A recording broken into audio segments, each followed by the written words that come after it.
आज हम एक बहुत ही पवित्र कथा सुनेंगे। ये कहानी है प्रकाश की, पवित्रता की और एक बहुत बड़े बलिदान की। ये कहानी सृष्टि की शुरुआत में शुरू होती है।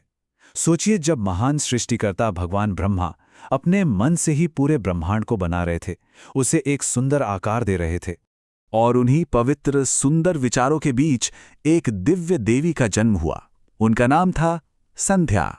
संध्या मानो सोने के प्रकाश से ही बनी थी। सुबह के सूरज की पहली किरण होती है ना, बस उतनी ही कोमल, उतनी ही पवित्र। वो तो साक्षात कृपा और दिव्यता की मूर्त थी। सब कुछ बहुत शांत था, बहुत सुंदर था। लेकिन फिर उस उत्तम ब्रह्मांड में एक हल्की सी छाया आई। एक ऐसी भावना ने जन्म लिया जो पहले कभी नहीं थी। एक बहुत ही सूक्ष्म ऊर्जा प्रकट हुई, जिसे काम कहते हैं, यानी इच्छा की भावना। और इसके आते ही बड़े बड़े मन भी थोड़े भ्रमित हो गए। सृष्टि का जो संतुलन था वो मानो डगमगा गया।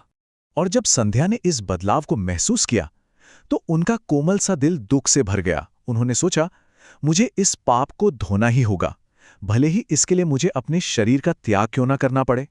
और उन्होंने सब कुछ ठीक करने का एक बहुत बड़ा फैसला किया।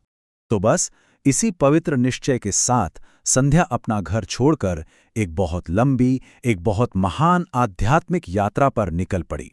वो चलते चलते पवित्र चंद्रभागा पर्वत पर पहुंची। सोचिए, एक चमकती हुई चोटी जिसके चारों ओर ठंडी हवा, टिमटिमाते तारे और चांद की रोशनी थी। कितना शांत और सुंदर रहा होगा वो स्थान। वहां उन्होंने तपस्या करने का निश्चय किया। तपस्या यानी एक बहुत गहरी, बहुत शांत प्रार्थना। इसमें अपने पूरे मन से, अपनी सारी स्थिरता से दुनिया को फिर से पवित्र करने की कोशिश की जाती है।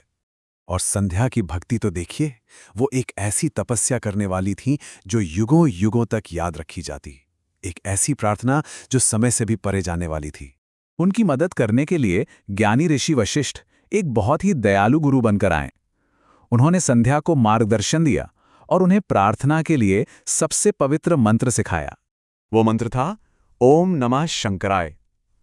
ये भगवान शिव के लिए गहरी, सच्ची और निस्वार्थ प्रार्थना थी। और फिर समय बीतता गया। एक युग, फिर दूसरा, तीसरा, चौथा, कृतयुग, त्रेता युग, द्वापर युग और फिर कलयुग। हजारों बार सूरज उगा, हजारों बार डूबा, लेकिन संध्या अपनी प्रार्थना में एकदम स्थिर रहीं।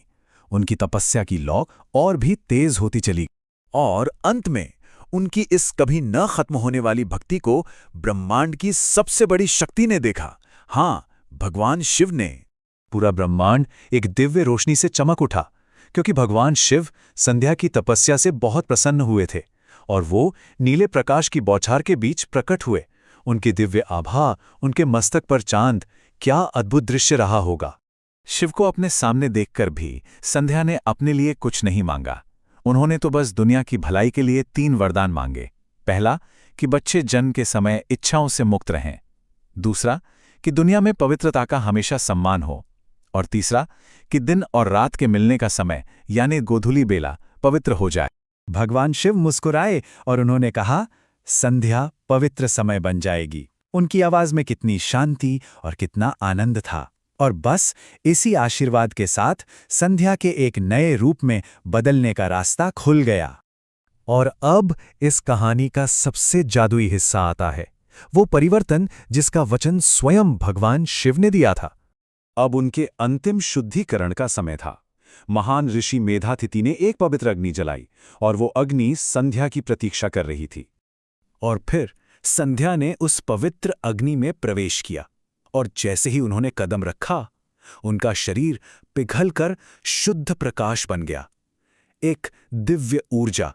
सूर्यदेव ने उस प्रकाश को अपनी किरणों में समा लिया और फिर उन्हीं किरणों से एक नई देवी का पुनर्जन्म हुआ। एक शांत, तेजस्वी और पवित्र देवी जिनका नाम था अरुंधति। तो संध्या के इस महान बलिदान से दुनिया को हमेशा के लिए कितने सुंदर उपहार मिले। सुबह और शाम का वो पवित्र समय, बच्चों की मासूमियत, पवित्रता का सम्मान, और हाँ, बाद में देवी अरुंधति का विवाह उन्हीं के गुरु ऋषि वशिष्ठ के साथ हुआ। तो इस तरह भक्ति से दुनिया में फिर से संतुलन आया और एक महान बलिदान से उस पवित्र प्रकाश का जन्म हुआ जो आज भी हर दिन सुबह और शाम हमें अपना आशीर्वाद देता है। ये प्यारी सी कहानी हमें सोचने पर मजबूर करती है कि जब कोई सच्चे मन से निस्वार्थ भाव से बलिदान देता है तो उससे क्या जन्म लेता है।